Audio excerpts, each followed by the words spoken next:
Now we're going to talk about the carb category. So in our nutrition plan, the carb category is the fourth category. So it's important with your carbs that first and foremost, you understand why you need them and what they do in your body. Okay, so carbs, one of the biggest things they do is help you to keep your hormones balanced. Okay, so we're talking about hormones, we're talking about things like insulin, growth hormone, testosterone, cortisol would be some of the main hormones that your body has. So these hormones are your body's communication system. It's how your body sends messages to get things done in the body. Just like a business has to send messages and communicate in the business to get things done in the business, that's how your body gets things done and communicates is through your hormones. Okay, so what happens if you cut your carbs too low, you're going to get an increase in stress hormones, things like cortisol, and you may get symptoms such as having a hard time falling asleep at night or things like that.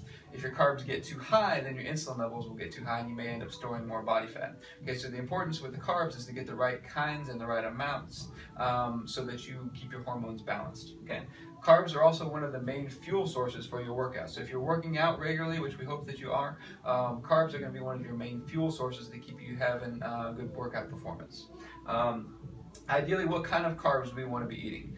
We want to ideally shoot for carbs. If they, in a perfect world, they would have one ingredient. Things like a sweet potato, brown rice, quinoa, things like that would be your best sources of carbs. So if you can find starches that only have one ingredient, ideally they would go into this category. Beans would be another one that would go into this category. Sometimes you can count it as a protein. For those that are vegetarians, we would put it into the fish, poultry, and egg category. But if you're not a vegetarian, we would typically put your beans into this carb category because they do have a similar impact on the hormones that we're talking about. Okay, so ideally they would have one ingredient. Bread is another common question that we get asked about. You can have bread. The thing to keep in mind though is that most of the bread that you buy at the grocery store has a lot of artificial ingredients in it. If you look at the label, it has like 20 or 30 ingredients in it a lot of times. So if you're going to buy bread, make sure it's whole grain first and foremost, and then looking for things that have fewer ingredients in them if possible.